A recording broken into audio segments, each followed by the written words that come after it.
Hello and a very good evening. You're watching the news tonight on Rajya Sabha television with me, Frank Pereira. Here are the headlines.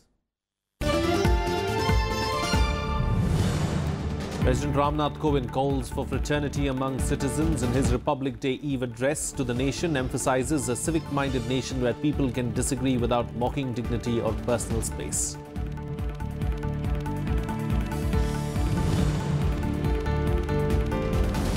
Prime Minister Narendra Modi highlights importance of India's strategic partnership with ASEAN, puts 10-nation group at the center of India's Act East policy.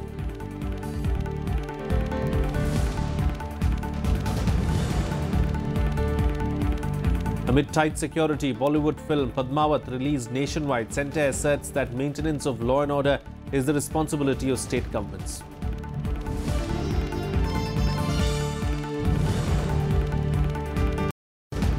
On the National Voters' Day, President felicitates Election Commission staff for outstanding work in election management. Rajya Sabha television telecasts the opening episode of the first of its kind National Election Quiz Contest.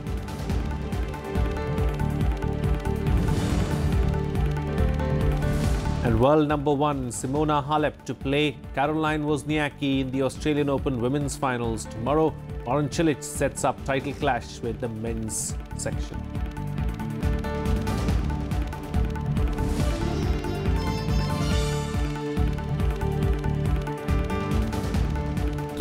President Ramnath Kovind addressed the nation on the eve of the 69th Republic Day on Thursday. In his address, the President Ramnath Kovind reminded citizens that they are the country's pillars. He spoke about the need to give equal importance to the girl child. President Kovind also spoke about fraternity in action, that is, disagreeing with the views of others without impinging on their dignity. A happy and equal opportunity nation is built by happy and equal opportunity families and communities. Families where girls have the same rights and the same access to education and health care as boys. Governments can bring in policies and laws to ensure justice to women, but these policies and laws can only be made effective by families and communities that must hear the voices of our daughters. We cannot shut our ears to their urgings for change. A civic-minded nation is built by civic-minded neighborhoods, whether in our cities or our villages, where we respect the next door person's space, privacy and rights, where we do not inconvenience our neighbors while celebrating a festival or while resorting to a protest or on any other occasion, where one can disagree with another viewpoint or even with a historical context without mocking a fellow citizen's dignity and personal space. This is fraternity in action. A disciplined and morally upright nation is built by disciplined and morally upright institutions. Institutions that respect their fraternal relationship with other institutions. Institutions that maintain the integrity, discipline, and limits of their function without compromising on excellence. Institutions that are always more important than the individuals located there, and institutions where the holders and members make every attempt to live up to the office they occupy as trustees of the people. Well, in other news now, Prime Minister Narendra Modi addressed the plenary session of the India-ASEAN Summit in New Delhi to commemorate 25 years of India-ASEAN partnership. Addressing the inaugural plenary session, Prime Minister Narendra Modi thanked all ASEAN members for coming to India to participate in the summit. He also said that India-ASEAN partnership has grown significantly in the past 25 years. Here's more.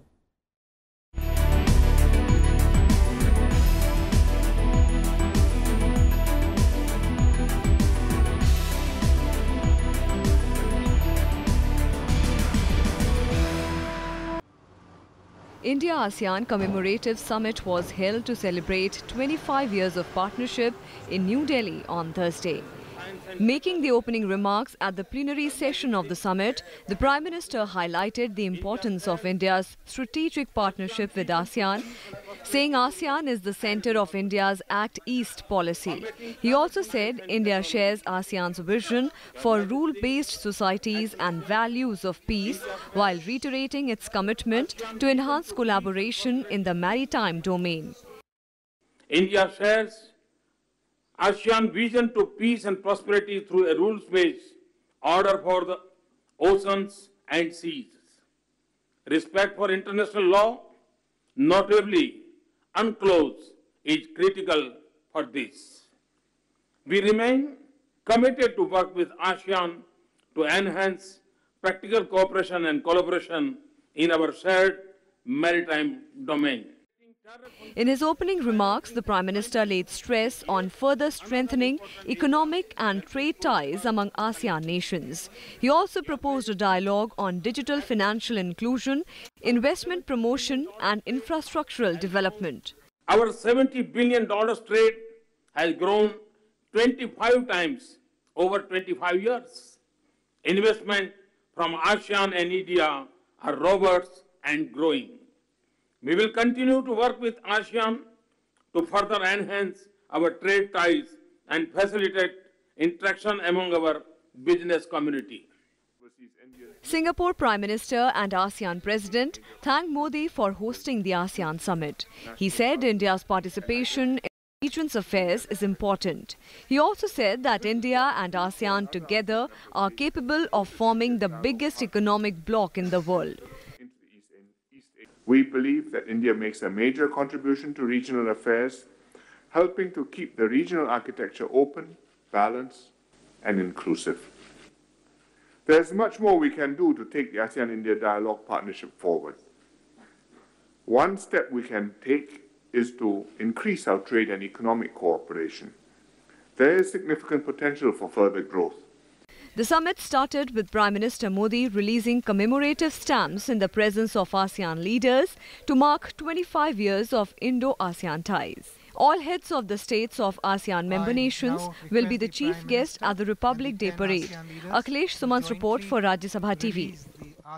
Earlier in the day, the visiting heads of states of ASEAN nations were given a grand reception at the Rashtrapati Bhavan. President Ramnath Kovind hosted lunch for the dignitaries at Rashtrapati Bhavan. He said India's Act East policy aims at strengthening political, defence, economic and cultural ties while preserving the age-old relations between ASEAN nations. Prime Minister Modi also held discussions over maritime security and cooperation in the leaders' retreat. A grand reception was held at Rashtrapati Bhavan for the leaders of 10 ASEAN nations who are in India for the India-ASEAN Commemorative Summit.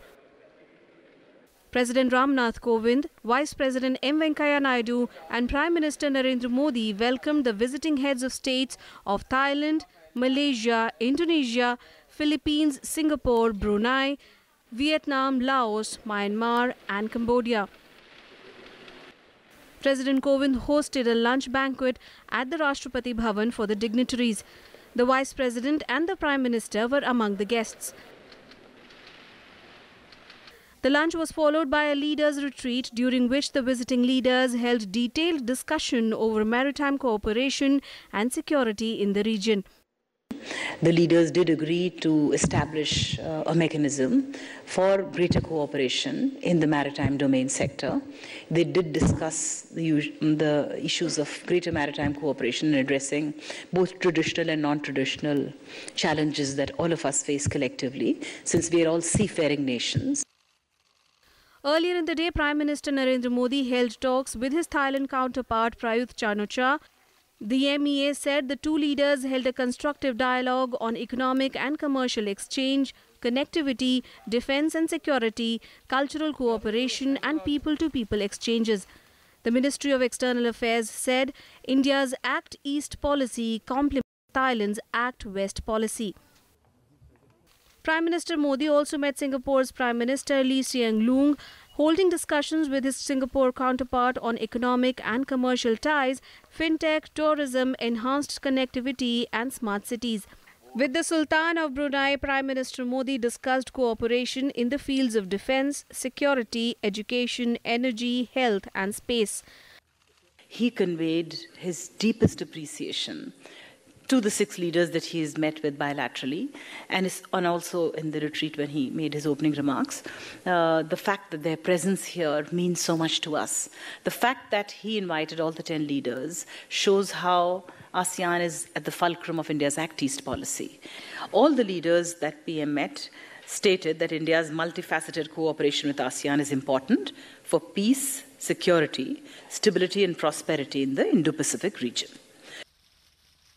The Prime Minister also held separate meetings with the State Councillor of Myanmar, Aung San Suu Kyi, the Prime Minister of Vietnam and the President of Philippines on Wednesday evening. The visiting dignitaries underscored the importance of ASEAN-India relations for peace, security and socio-economic development in the Indo-Pacific region. Akhilesh Suman's report for Rajya Sabha TV. On to other news now. On the 8th National Voters' Day today, President Ramnath Kovind gave away awards for best electoral practices to district collectors, superintendents of police and other functionaries involved in election management. Prime Minister Narendra Modi also greeted people on National Voters' Day. The Election Commission celebrates this day to increase the participation of citizens in the election process. On National Voters' Day, President Ramnath Kovind gave away awards to the officers and employees who had done outstanding work in election management. The Election Commission's magazine, Voice India, was also unveiled on the occasion. President Kovind also asked youth to be careful while choosing their representatives. हर स्तर पर आपका प्रतिनिधि आपकी अपेक्षाओं पर खरा उतरने वाला हो, देश को सही दिशा में ले जाने वाला हो। इसके लिए अपने समाज को जागरूक और सावधान बनाने का जिम्मा हर एक युवा को लेना है। जितना निजी जीवन में सावधानी से चीज़ों का चुनाव करते हैं, उतनी ही सावधानी हम अपने प्रतिनिधि का चुनाव करते समय भी दिखाएं। Speaking at the event, Law Minister Ravi Shankar Prasad strongly advocated simultaneous elections for Lok Sabha and Assembly. It is time to rescue the country from too much of elections. Is it not important all the political parties come together and form an idea so that once the people give their mandate, at least in Lok Sabha elections and Vidhan Sabha, we can hold it simultaneously. Prime Minister Narendra Modi also congratulated the people on the occasion of National Voters' Day. He said, and I quote, "I urge all the eligible voters, particularly youngsters, to register themselves and strengthen our democracy with their participation. The power of a vote is immense." Unquote. Chief Election Commissioner O.P. Rawat appealed to the people to actively participate in the democratic process. He also applauded Rajya Sabha TV for presenting the National Election Quiz. Bharat निर्वाचन आयोग ने सभी श्रेणियों के मतदाताओं की सर्व समावेशी, जागरूक और नैतिक चुनावी भागीदारी को प्रोत्साहित करने और बढ़ाने के अपने निरंतर प्रयास में कई प्रकार की पहल की है। मतदाता शिक्षा कार्यक्रम स्वीप को भावी और नए मतदाताओं को जोड़ने के लिए और अधिक सुदृढ़ किया गया है। The Election Commission was formed on January 25, 1950. Since 2011, this day is being celebrated as National Voters' Day. The Election Commission of India organized the National Election Quiz competition to create awareness among the school students for the elections. The first episode of the competition was broadcast on Rajya Sabha TV on January 25th on Voters' Day. In the semi-final round, Manipur team with 40 points has reached the finals. 5 more semi-finals will be aired on Rajya Sabha television over the next 5 weeks every Sunday at 9 in the morning, 3:30 in the afternoon and 5 in the evening on Saturday. The final round will have 6 teams at the end of the competition. The national champion team will be given a cash prize of 1 lakh rupees, while the first runner-up will get 80,000 rupees and the second runner-up will receive a reward of 60,000 rupees. The teams in 4th, 5th and 6th places will be given a prize of 50,000 rupees each. Panchanan Mishra's report for Rajya Sabha TV. Well, the government today announced the names of Padma awardees. Padma Shri Award has been conferred on Bajju Sham for Gond Kala, M.R. Rajgopal for medicine, Sudhanshu Biswas for social service, Arvind Gupta for literature and education. Rajagopalan Vasudevan, science and engineering, Yeshi Doden, medicine, Subhashini Mistry, social work, Sulagat Samma, Vijay Navneeta Krishnan, Murlikant Petkar, Lakshmi Kutti. The list of Bhushan and Padma Vibhushan is awaited. These are all the awardees, of course. Padma Awards recognizes works of distinction and exceptional achievements in different fields. The awards Padma Vibhushan, Padma Bhushan and Padma Shri are announced on the eve of Republic Day every year. Well, it's time for a short break now, but news and updates will continue on the other side. Stay tuned. We'll be right back.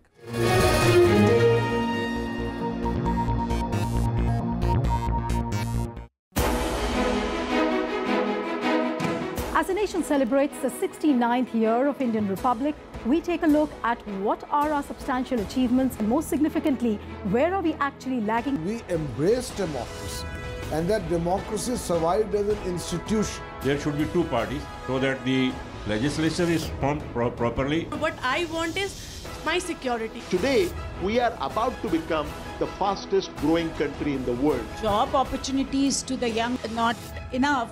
But what pulls us back is the agricultural sector. The organic market is so costly, the general people cannot afford. We need to get out of the colonial system of where it was yes minister. Now we are focusing on the basic things on which we should have been working after 1950. I like to see an India which can show the world that people of many languages, many different religions can have their differences, can discuss them in the spirit of the argumentative Indian.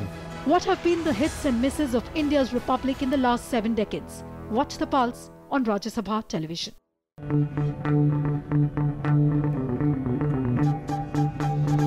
Art arisen from a multi-hued cultural canvas.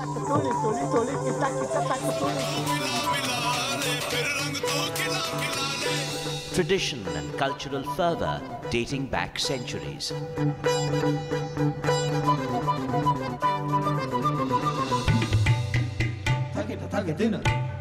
And encircling them all, there's a magic that awes. Embrace your nation's brilliant human warmth.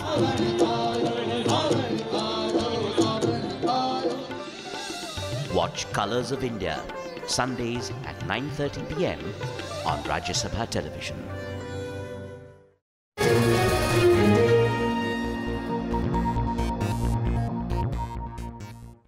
Welcome back. You're watching Rajya Sabha television. Well, Vice President M. Venkaiah Naidu met 18 National Bravery Award winning children at his residence today. The 18 Bravery Award winners will participate in the Republic Day parade tomorrow.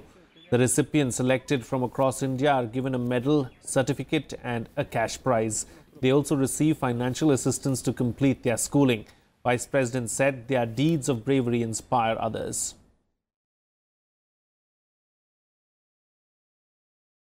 I feel extremely happy when I meet and greet these youngsters who have shown exemplary courage and bravery at this very young age, all children. They are the role models for others, and the idea of recognizing them or giving them bravery award is to felicitate them, to give inspiration to others. Well, the Chief Election Commissioner of India, Om Prakash Rawat, called on Vice President M. Venkaiah Naidu today. Rawat called on the Vice President for the first time after assuming office. O.P. Rawat assumed office on Tuesday. Took over from Achal Kumar Jyoti, who retired on the 22nd of this month. Vice President M. Venkaiah Naidu has emphasized on the reservation of women in the legislature, just like in the local bodies.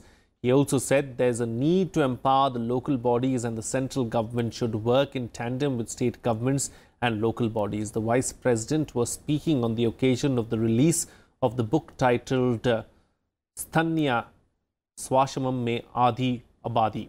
The book has been authored by Sadhna Pandey.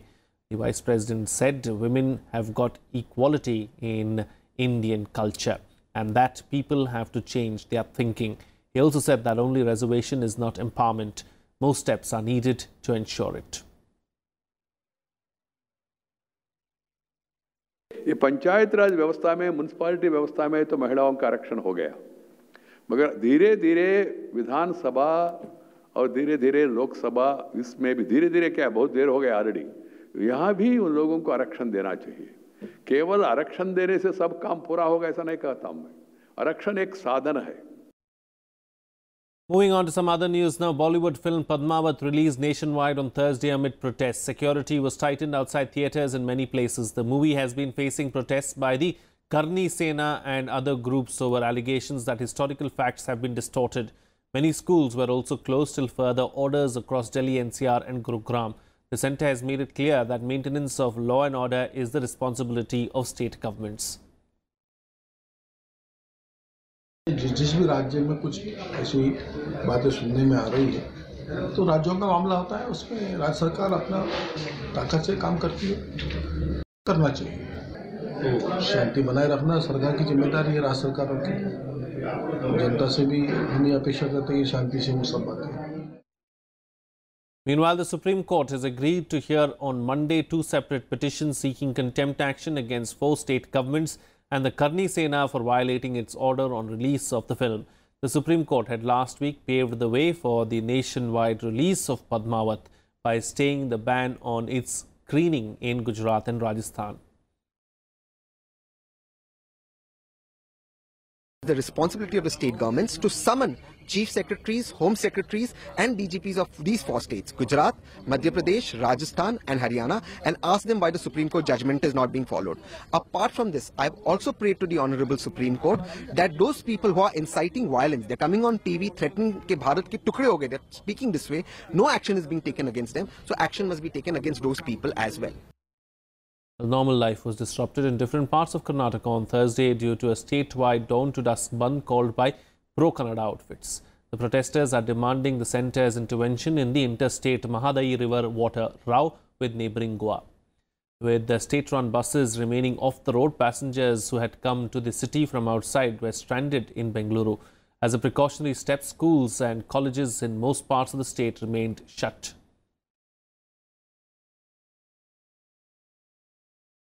Meanwhile, in another development, the Goa government-run Kadamba Transport Corporation Limited has suspended its bus services to Karnataka owing to the bandh. The Goa government has also set up a 4-member committee to monitor any possible activity in Maharashtra or Karnataka to divert the river water. Karnataka and Goa, the riparian states of the Mahadayi, have been locked in a battle over the sharing of the water of the river, which originates in Belgavi in Karnataka. The matter is pending before the Mahadayi Water Dispute Tribunal.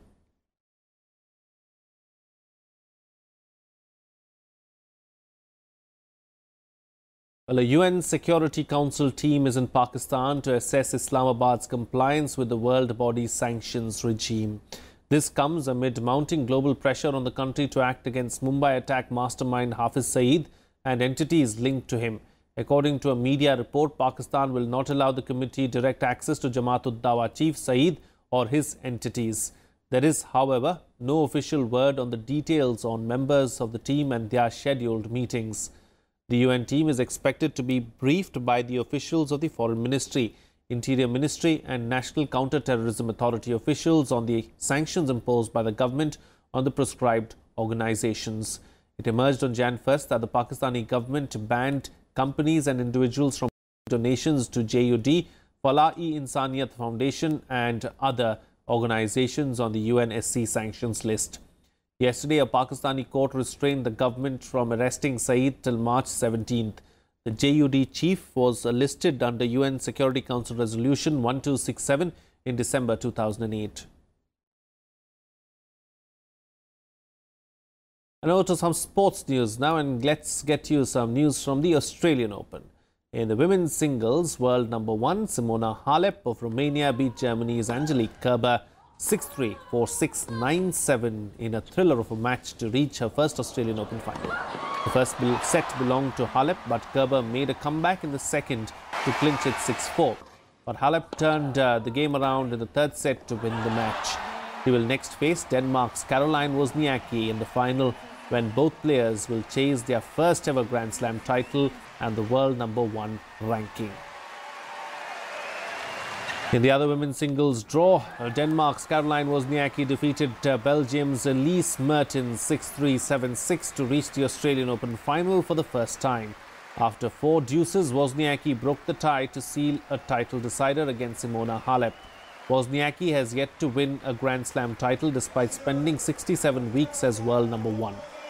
Meanwhile, in mixed doubles draw, India's Rohan Bopanna and Hungary's Timea Babos beat Colombia's Juan Sebastian Cabal and Abigail Spears of the US in the quarterfinals.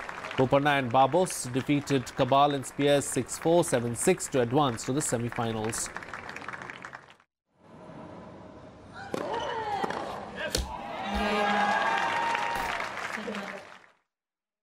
Well, that's it on this newscast. Good night.